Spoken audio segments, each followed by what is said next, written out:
If you've entered the production game in the last 15 years, you'd be hard-pressed to find anyone that hasn't seen or started out by watching YouTube videos, whether it was to find out about a certain product or to figure out how to get started, what equipment to use, what software to use.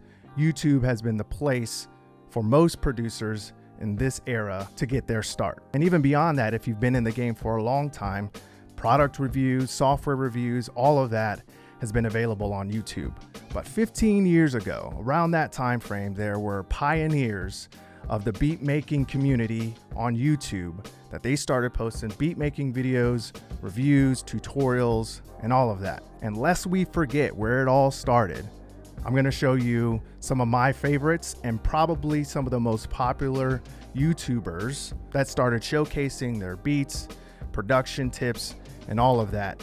And essentially, the market that we have today on YouTube derived from these individuals posting in the early stages of YouTube and showcasing online everything that you're doing, your production process, and all of that. There's some legends in the YouTube world when it comes to production. And I just want to remind everybody where it all started and where this whole YouTube producer community derived from. Let me know in the comments below who was your inspiration? Like, who did you watch that got you into music production, or who helped you grow as a producer just from watching their YouTube videos? All right, first up, we got Boondock. This video came out 15 years ago, has 1 million views. I don't, have stats on what it was back then, but I know that when I was looking for an MPC, this is the first video that I came across, and we're gonna enjoy this one.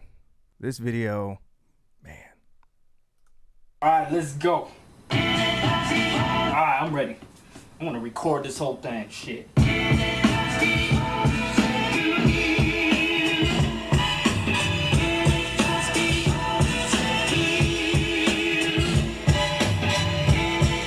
I'm almost ready for the change up.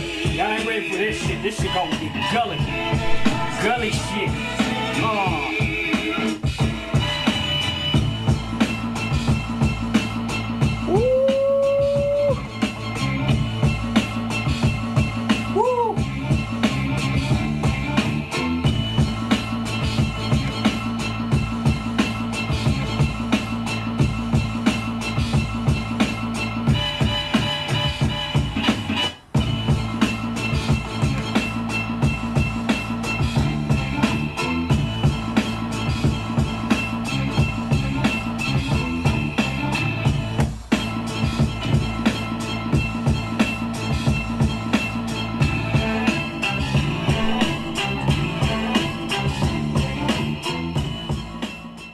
Crazy, man, crazy. I'm gonna leave links to all these videos in the description below so you can watch the full version of all of these. But this right here made me want to get an MPC the next day. I think I went to Guitar Center and I played around on their beat machine forever, the one that they had on display, and that right there. Immediately I was sold. I'm like, I gotta get an MPC. I gotta get an MPC. Now, before we continue, I have to bring up the fact that the documentation process of behind the scenes or beat making started way before YouTube. And my first memory of a behind the scenes documentation process was the Fade to Black DVD that came out alongside of the Black album when Jay-Z released that. And that right there was my first glimpse into behind the scenes and my first introduction to Kanye, who Kanye was. And if you've seen the most recent Kanye documentary on Netflix, during that time, he was already filming all of the behind the scenes stuff. And so when YouTube rolls around, all of the producers during that time period had this visual of the behind the scenes or the beat making process and what that looked like. And so we were inspired by those previous films like Fade to Black that gave us the inspiration to put our stuff out there online and let other aspiring producers see what our process was like. But I'm trying to tell you that I have the song I have the beat that describes that moment accurately. And if you don't believe me, your man Guru is here. What's your name? What's your name, man? T. Your man T is here, and hip hop is here. And niggas faces is scrunched up. I'm telling you right now, Guru heard it and said, did you say he gonna do the whole song tonight, right? He said you're gonna do the whole song tonight. And I'm like 99% certain that every producer has seen this particular clip with Timbo in the studio with Jay-Z, working on beats, Timbo finding the right track for Jay. And these scenes are just embedded into the legend of who Timbo is and Jay-Z. And we've all seen this. And so stuff like this has created lasting memories and has inspired producers all across the globe to create and document their process just like this. All right, you take your pick. I'm like Ric Flair, man. You ever seen wrestling Ric Flair? I'm the best there is. You got that? He ain't got no bounce, nigga. He ain't got no bounce, nigga. He ain't got no bounce, nigga. The bounce coming up. Bounce coming up.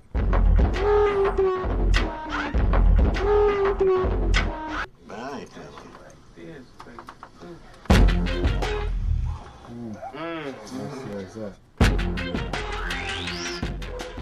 It's crazy, right? Like being able to see that moment when that happened and then hearing the final product. Actually, you heard the final product first before you saw behind the scenes, and it's like, oh my God, that's how that happened. It's one of those inspirational moments in history that you just can't replicate. And to be able to capture that, like that's what everyone's purpose was when we first started uploading YouTube beats. Next up on the list is Ryan Leslie. And this video is crazy because I couldn't believe that you could call up a music store and have an instrument messenger to you and then put that directly into the track that it was like, I didn't understand money at that point, but he pulls out that black card. I didn't even know what it was back then. Orders this trumpet and just proceeds to play it and like builds this crazy track. I don't know. It's one of my favorites. This video 15 years ago, 4.6 million views. Again, I don't have the stats of what it was back then, but there wasn't a lot of producers on YouTube making videos. So stuff like this was crazy. Thank you for calling SamAd.com, the world's favorite mail-order music store. Hey, I'm looking here at this pocket trumpet. I got a special request though. I'm wondering, can you get it messengered over to me in the next hour or so? Yeah, I'll pay extra. That's okay. Yeah. Yeah, you'll bill it to next election? Yeah. Yeah, it's American Express. That's crazy. Okay. It's going uptown, Harlem.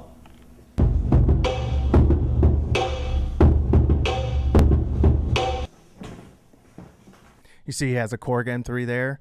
My first workstation was a Korg M3, and this specific video and another one I'm getting ready to show you was the reason why I bought this specific workstation keyboard. Bro, change. This was wild to me.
crazy, right? It's crazy.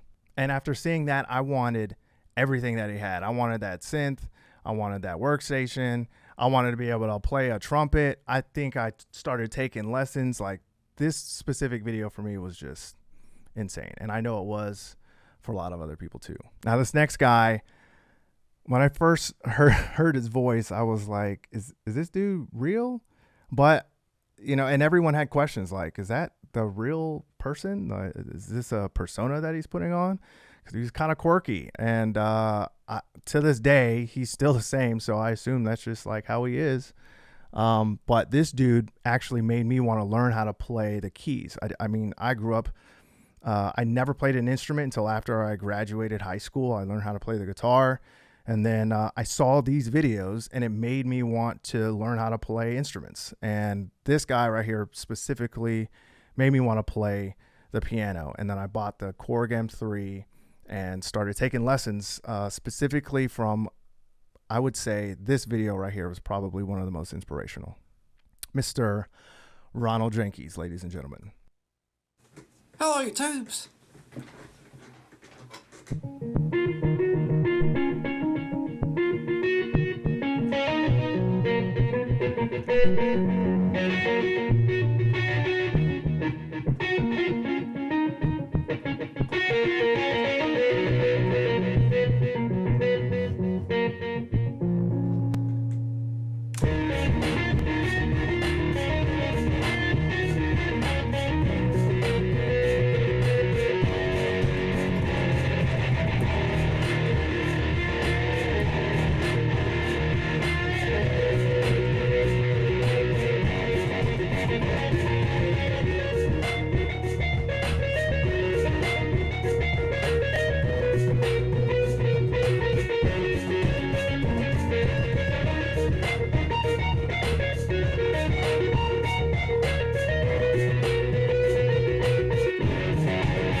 Just this like super quirky dude with fingers of magic, man. Like, seeing that, I was like, I don't know how he's doing that, but that's exactly what I want to do.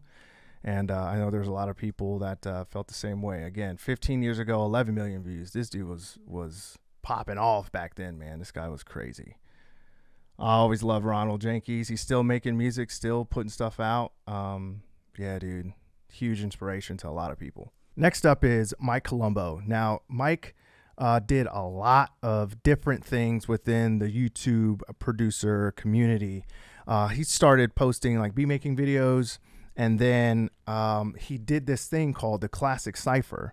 And once he started posting a lot of beat making videos, there were a lot of YouTubers, popular YouTubers at the time, who were looking for producers to make beats for their personal projects, like D-Storm, Timothy De La Ghetto, Alpha Cat. Like, a lot of those popular YouTubers at the time wanted to make music, and for whatever reason, Mike was hit up, and so he started this thing called the Classic Cypher. What the Classic Cypher was he put out a beat and sent it to somebody, and then that person would tag another rapper to use the same beat. People just kept tagging each other. So one of those popular YouTubers started tagging their popular YouTube friends. And that's kind of how Mike became like the beat maker for those YouTubers during that time period, all while still posting beat making videos. And then he started doing something called like 30 Days of Discipline, where like make a beat every single day for 30 days. And he documented the whole process.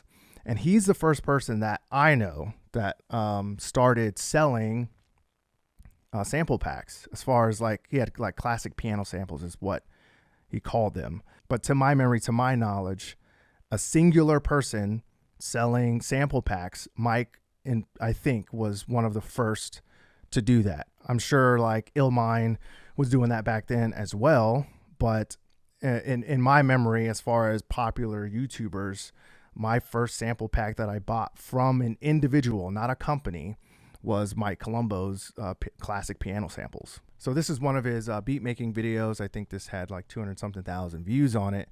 Mike didn't have a lot of virality, but he did have a lot of content.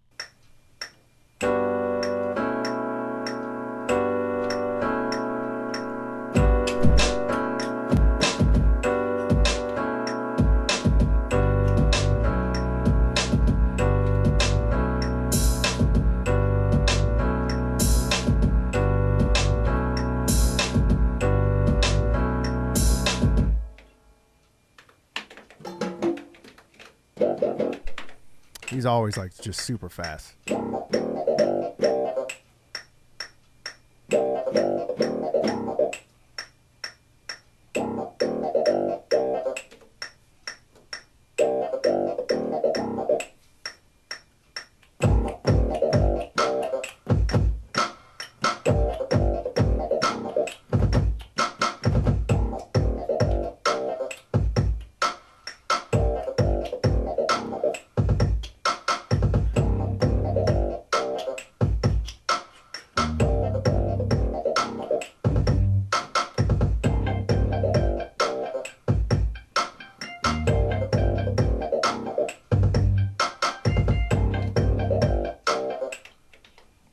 None.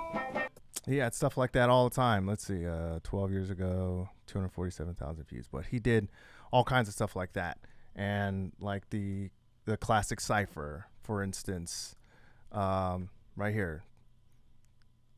Timothy De La Ghetto, Tangtarasu, old Timmy. But stuff like that, like Mike kind of really created a sense of community within the YouTube space. He was a pioneer in that. Now, if you guys follow me, you know that I'm a huge fan of the Machine, and this is like the main staple in my studio. But I started off using a lot of software, Sony Acid Pro, and then I kind of transitioned into using Pro Tools, and I was like beat making in Pro Tools for a long time. Then as the years went on, I wanted to get into drum machines, and it was between the MPC and the Machine. And so that's where those other videos from Boondock came in. And then this guy, Knox Squared, he was one of the early guys that started using the Machine. And it was kind of the perfect marriage for me as far as like software and a controller, still being able to use like have the drum pad feel like an MPC. So I started watching a lot of his videos, and with Knox being such an early adopter of the Machine and posting how-to videos and his process of creating hip-hop music with Machine, he became one of those main staples on YouTube on how to create or chop music in the Machine and the software itself.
always love that.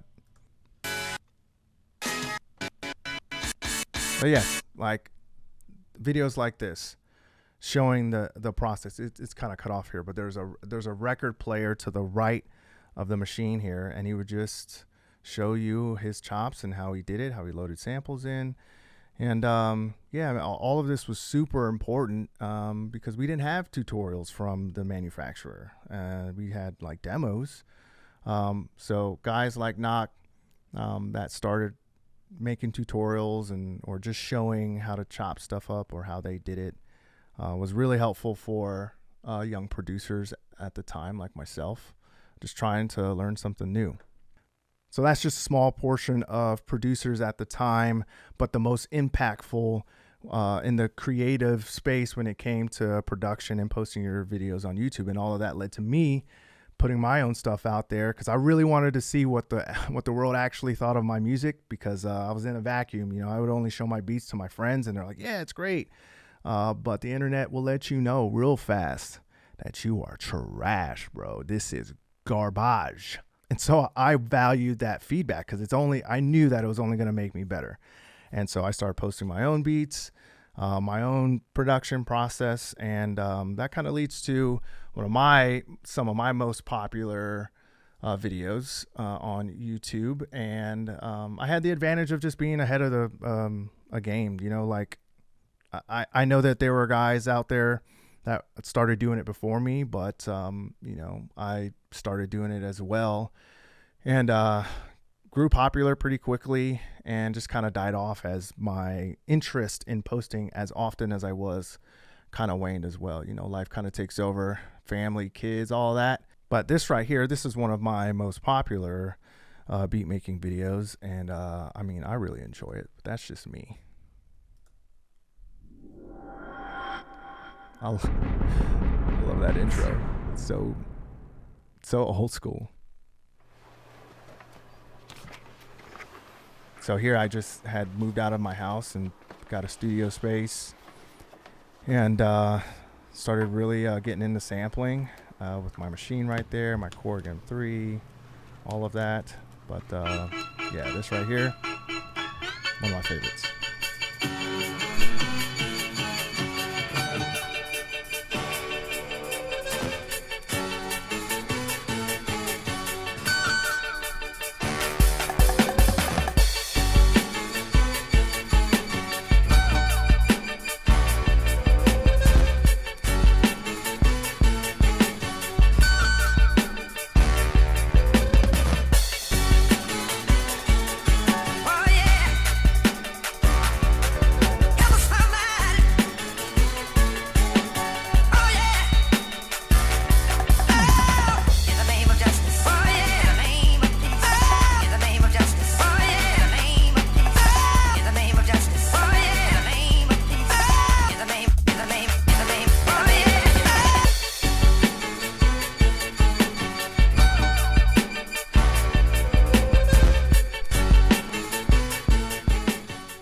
This is a few months after I just got in the studio, and my studio had gotten broken into, and they stole everything except for my Korg M3. And I think the reason why they left the Korg M3 is because they couldn't fit it in their car. There's so much stuff that they took from my studio that day, and man, that really upset me. And I think I just got in a really good creative space during this time. But this video is one of my personal favorites. Let's see. 10 years ago, baby. Sampled the Bee Gees.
again, there's so many other producers that I watched during that time period that were coming up that helped me grow as a producer and inspired me to continue to create and make music or whatever. I feel like all those people that I've mentioned today have definitely laid the foundation for a lot of the YouTubers that are popular now.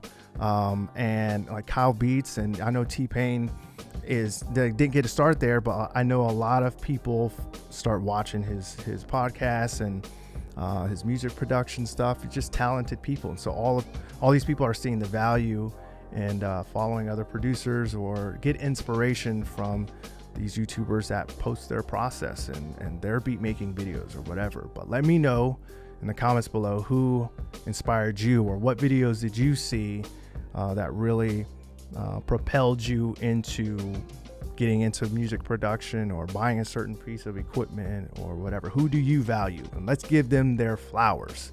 This is me giving the flowers to all the guys that I've watched when I was coming up as a young YouTube producer, I guess. And those are some of my most favorite videos that I watch all the time still. So I appreciate you guys taking the time out and taking a stroll down memory lane with me and giving these people the flowers that they deserve. All right, I'll catch you guys in the next one.